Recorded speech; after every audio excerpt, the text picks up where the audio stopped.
kaos kesayangan kita dipakai sama orang, entah dia pungut terus dia berdarah-darah dia pakai, kita ngelihat dia dalam keadaan masih bercucuran darah pakai kaos kita asli, nggak mungkin disuruh dilepasin. Itu kan kaos saya, lepasin nggak setega itu pasti. Akhirnya dipakai sama dia sampai usang, udah weh rezeki batur itu mah ya. Yang rezeki kita yang mana? Yang kepake. Udah sepatu 50 pasang kakinya 2 ya. Ada yang 50 pasang tetap bukan rezeki, karena ukuran 42 yang ada ukuran 37 ya kan kekecilan, nggak mungkin dipakai ya. Jadi seperlunya ya, secukupnya. Apalagi gamis, ibu ke Lipo tuh Ekalos Matahari seueur diskon misalkan ya, kabawa sholat itu biasanya bener tuh. Allahu Akbar, ya Allah gamis teh lucu ih, masya Allah. Allah kabeli malnya ih ya Allah nih hoyong abdi teh sami Allah liman hamidah. Si papa kan mau ngasih uang bulanan. Allahu Akbar. Temen juga ada yang mau bayar utang. Allahu Akbar. Mana masih diskon nih. Allahu Akbar. Tapi ini diskon hari terakhir tahu. Allahu Akbar. Sekalian jemput si Ade berangkat ya orangnya. Astagfirullahaladzim. Astagfirullahaladzim. Assalamualaikum.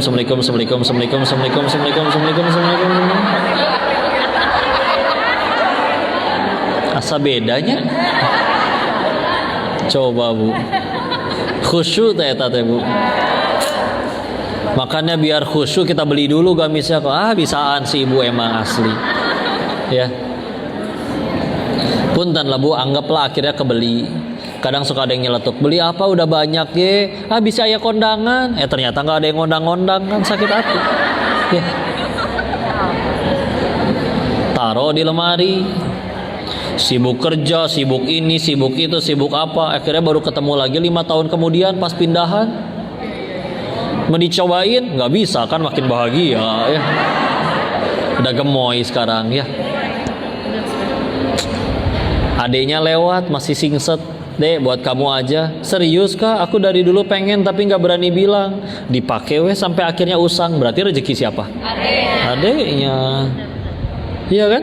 Iya. Kita weh ngaku-ngaku itu kan gamis saya, adanya di lemari saya. Tak seorang pun boleh make atas seizin saya. Berarti punya saya kan? Enggak. Yang kalau udah dipakai sampai usang baru rezeki kita. Ya Allah. Badan kayak segini bu ya. Dulu makanya ketika ingat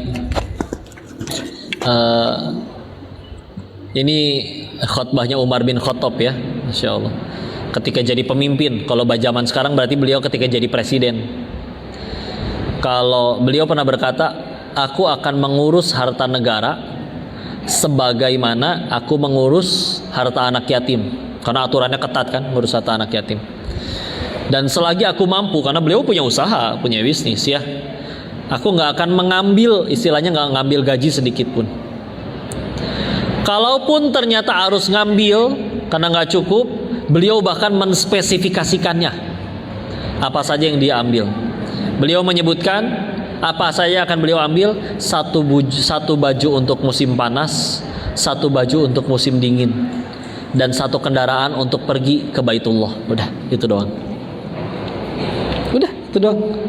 Berarti kalau harga satu baju satu setelnya 300.000, beliau cuma ambil 2 setel sama kendaraan 1. Padahal megang harta negara.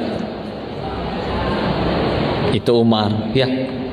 Suatu ketika pernah bahkan di kitab Fadilatul Amal dikisahkan waktu itu ada impor minyak wangi masuk ke Madinah untuk dibagikan, karena kan bentuknya kan datangnya gentongan ya, maka dibagi untuk botol kecil-kecil, kemasan kecil-kecil, maka minta orang bertugas untuk membagikan ke kemasan kecil-kecil.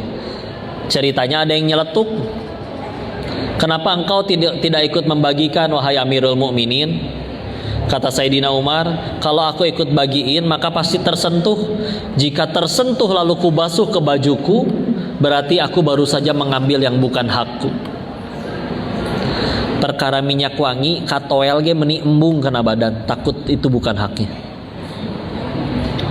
Coba Bu, kadang ai kita ke mall, tester ya, serat keluarnya meliman tuh. Ya. Tapi insya Allah mungkin itu halal. Karena kan emang dia buka untuk jadi contoh kan. Tapi jangan tiap hari juga, nebeng ya. Kecuali masih segel dibuka ditaruh ya itu kan. Datang ke toko buah, cicipan satu-satu, jeruk teh setengah ya, semua dibukain, ujung-ujungnya nggak jadi. Jangan gitu zolim ya, zolim ya. Kecuali benar bismillah yakin yang pengen beli. Dari lagian punten ya, kita nyoba nih satu nih Bu ya, yang kita cobain manis kan yang itu, jeruk lainnya belum tentu. Akhirnya dia cicip gitu, dicicip semua 10 jeruk. Kan nggak mungkin ya. Kau udahlah bismillah. Kayak gitu mah perkara yang udahlah sing berdoa karena Allah, ya Allah jadikan saya bertemu dengan jeruk yang manis ya Allah, bismillah ya. Saya pengen ngasih, saya ingin memuliakan orang yang saya kasih ini. Misalkan pengen buat ngejamu tamu, ya Allah saya pengen muliain tamu, sedangkan Engkau juga memerintahkan untuk memuliakan tamu, ya Allah pertemukan dengan jeruk yang manis. Sudah gitu bismillah. Gitu aja bismillah ya. Kadang nyoba lagi bilang sekalian lapar ya, insyaallah.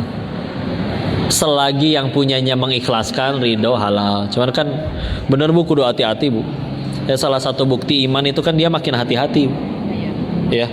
Kayak contoh, ada yang sampai ngejaga ya, lagi karya wisata rame-rame, dia lupa bawa odol, ada sikat giginya mah di kamar mandi umum ada odol, nggak berani minta, nggak berani ngambil. Kecuali dia keluar dulu tanya, punten ini odol siapa ya? Saya, boleh nggak saya minta sedikit? Boleh, baru berani ngambil. Tapi kalau nggak ngomong nggak berani. Kan bisa pakai dulu, nanti pas keluar ngomong, takut nggak ada umur sampai keluar dari kamar mandi, sampai segitunya ngejaga. Karena kalau ternyata yang punyanya ternyata nggak ridho, kan dipertanggungjawabkan itu di akhirat. Kecuali ketika di pengadilan Allah dipanggil, kamu tahu nggak bahwa tanpa sepengetahuan kamu odol kamu pernah diambil loh di kamar mandi umum itu. Kalau ketika ditanya, saya ridho ya Allah, nggak apa-apa, aman. Kalau nggak ridho, repot. Yang kerja kantor, kalau suaminya kerja kantor, ingetin, jangan suka numpang ngeprint di kantor buat urusan pribadi. Kan si bosnya beli printer sama tintanya sama kertasnya buat urusan kerjaan kan. Terus dia pengen jualan cilok di rumah, numpang ngeprint untuk urusan pribadi, bukan buat kerjaan, tanpa izin ke bosnya. Demi Allah dipertanggungjawabkan itu nanti. Kecuali diizinin, aman. Kalau ternyata nggak diizinin, kan tetap aja Bu. Syariat kan fungsinya itu, akhirnya ngejaga kan, supaya akhirnya, dan makin kuatnya iman, makin nggak berani ngelanggar syariat. Baik 1 miliar atau 100 perak pun, kalau kata Allah haram ya sama ya, sama aja ya. Apalagi Bu, mau nggak belajar waro? Ini sifat yang waro namanya, hati-hati ya. Dan orang yang punya sifat waro ini derajatnya beda itu di sisi Allah ya. Mau ya belajar waro ya? Sepakat? Sepakat? Kalau sepakat, nyampe rumah nanti tolong ke dapur, terus cek tabung gasnya warna apa. Kalau hijau, tolong dibaca ada tulisan apa.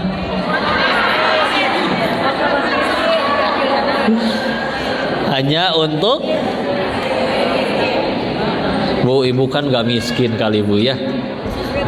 Masya Allah ya. Gak ada tulisannya, udah dihapus. Gak Bu, beneran Bu. Kenapa yang 3 kilo itu murah? Karena kan subsidi. Jadi pemimpin di tempat kita berada mensubsidi sehingga harganya jadi lebih murah, supaya bisa dibeli oleh yang mungkin kemampuan ekonominya tidak sebaik orang kebanyakan, yang pedagang-pedagang kecil, yang juga memang tidak mampu. Maka definisi miskin menurut yang bikin peraturannya, waktu saya cari-cari di Google, ternyata adalah orang yang berpenghasilan di bawah 1.500.000 per bulan. Jadi kalau penghasilan ibu per bulan 1.550.000, tidak miskin kalau di atas, karena lebih di atas 1.500.000 ya. Karena kalau ternyata ternyata ibu seharusnya tidak